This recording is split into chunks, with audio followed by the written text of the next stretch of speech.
여러분 안녕하세요. 만약 공룡이 살아남았다면 어떻게 되었을 거라 생각하시나요? 혹시 프린스톤 가족처럼 우리 중에서도 공룡을 애완동물로 기르는 사람이 나올까요? 혹은 반대로 마치 쥐라기 공원처럼 거대한 공룡이 우리를 날름 먹어치울까요? 여러분, 토픽에 오신 것을 환영합니다. 잠시 시간을 두고 함께 생각해 보겠습니다.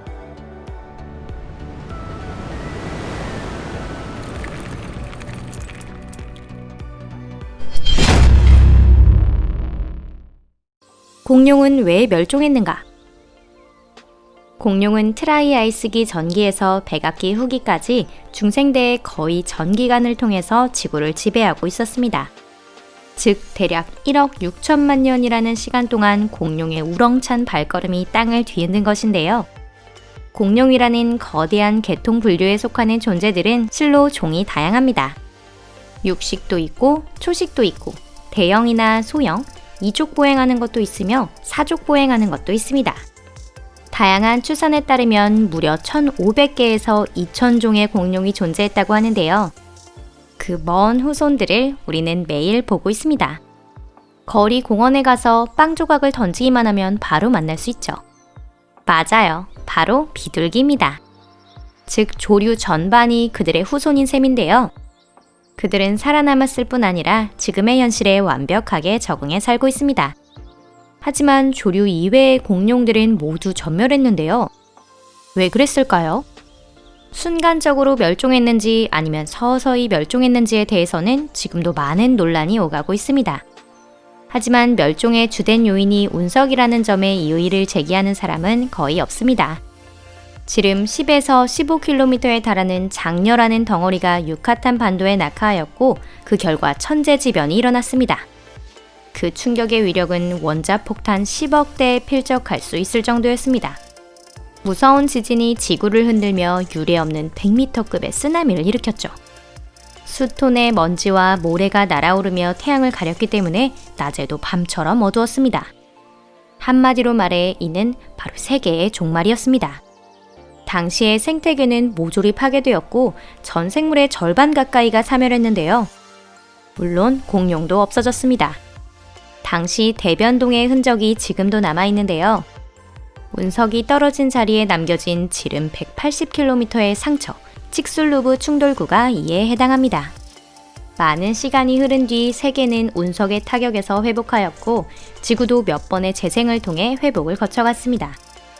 다음으로 바통을 이어받은 것은 포유류.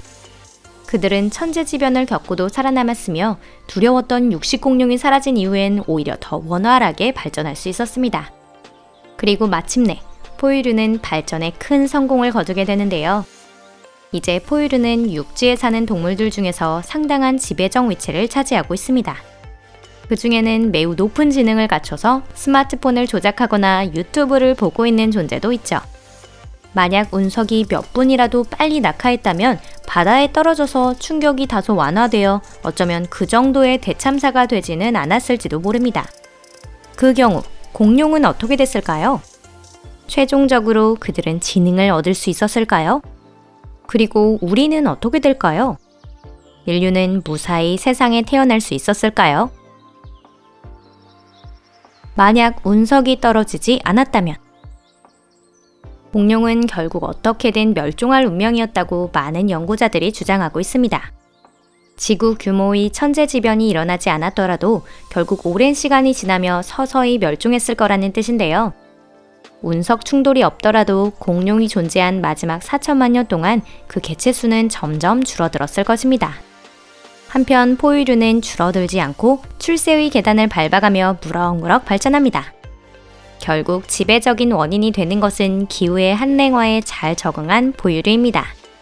그럼 만일 공룡도 더 발전할 기회가 있었다면 도대체 어떤 진화를 할 수 있었을까요? 우선 공룡은 더 작은 몸을 하고 있었을 것입니다. 지구의 식생도 변하고 있기 때문에 초식 공룡의 먹이 역시 확 바뀌게 될 것입니다. 쥐라기의 거대한 공룡이 먹었던 것은 양치 식물이나 거시 식물이었지만 이들 식물의 영양은 거의 없었습니다. 용각 하목이 배불리 먹기 위해 필요했던 것은 음식이 매우 천천히 지나가기 위한 긴 소화기관이었습니다. 하지만 백악기의 끝에 이미 훨씬 영양이 풍부한 속시식물이 출현하는데요. 즉 조만간 공룡은 장미, 제비꽃 같은 다이어트 식품으로 먹이를 옮길 수밖에 없는 상황이 되는 것입니다. 그럼 거대한 몸은 필요 없게 되고 용각화목은 계속 소형화할 수밖에 없겠죠. 어쩌면 과일을 먹게 될지도 모릅니다.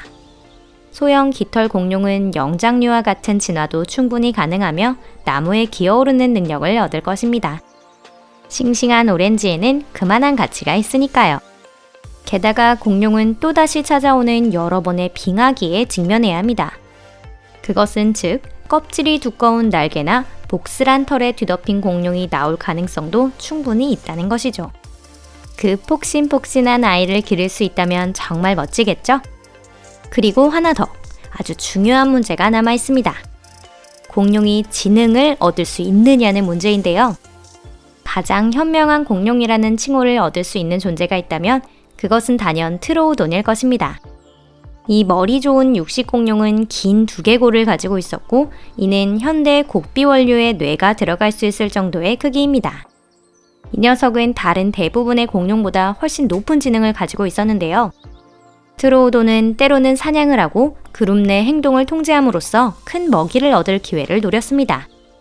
그들은 시력도 굉장히 좋았고요. 100m 달리기는 여유있게 만점을 받을 수 있을 정도로 빠른 발을 갖고 있었습니다.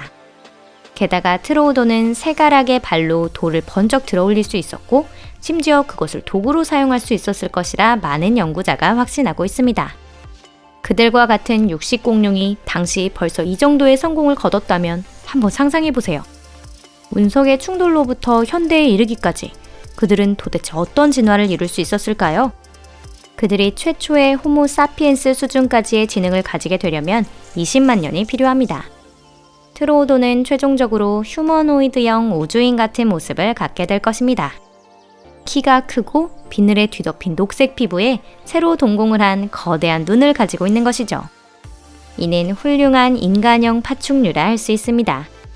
지금쯤 그들은 목성을 향해 한창 인공위성을 날리고 있고 IT 분야에서 경력을 쌓고 있을 거예요. 잠깐만요. 그럼 우리 인간은 어떻게 되는 거죠? 애초부터 인간은 존재하지 않을 것입니다. 대형 포유류는 공룡이 자리를 내주었기에 출현할 수 있었는데요. 공룡의 전성기에 살던 것은 낮에는 두려운 대형 육식 공룡으로부터 몸을 숨기고 있는 야행성의 설치류 같은 존재들 뿐입니다. 그러니 인간인가 아니면 공룡인가 이 두 가지 선택지밖에 없는 것이죠. 만약 인류가 공룡과 공존할 수 있다면 하지만 우리가 만약 공룡과 함께 공존했다면 어떤 생활이 될지 상상해 보겠습니다. 우선 티라노사우루스와의 공존은 결코 유쾌하지는 않을 건데요. 거대한 육식 공룡은 우리를 걸어다니는 스테이크로 볼 테니 말입니다. 우리가 불을 피워 맞설 수 있다는 사실조차 기억할 수 없는 만큼 머리가 나쁩니다. 그러니 이 녀석에게 조금이라도 몸을 지키는 유일하고도 효과적인 방패는 단순히 딱딱하고 튼튼한 벽입니다. 한편 디플로도쿠스 같은 덩치 큰 공룡은 우리의 조상에게 안성맞춤인 식량이 되는데요. 한 마리만 잡아도 일족 모두가 한 달은 잔치를 벌일 수 있을 겁니다.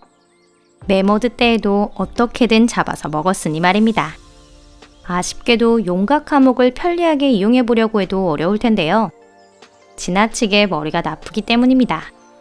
그러니 프레드 플린스톤 씨에겐 미안한 말이지만 그의 공룡 굴착기는 별로 설득력이 없어 보입니다. 어쩌면 현대의 타조처럼 농장에서의 번식은 가능할지도 모릅니다. 그렇게 되면 우리 목장에서 풀을 먹는 것은 소가 아닌 디플로도쿠스였을지도 모르겠네요. 오늘 영상은 여기까지입니다.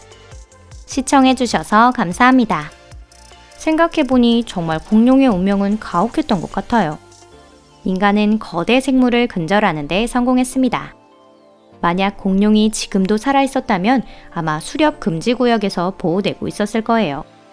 소형 공룡은 너구리와 싸우며 뒷마당에 쓰레기장을 휩쓸고 다녔을지도 모릅니다. 그렇다고는 해도 확실한 건 우리는 알 수 없습니다. 거대한 운석이 공룡들을 이 세상에서 멸망시켰기 때문에 우리가 이렇게 나타나고 발전할 수 있었으니까요. 그것이 좋은지 나쁜지는 알 길이 없습니다.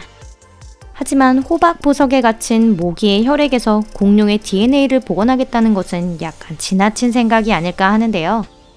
쥐라기 공원의 결과를 한번 생각해보세요. 그럼 저는 다음 영상에서 뵙겠습니다. 안녕히 계세요.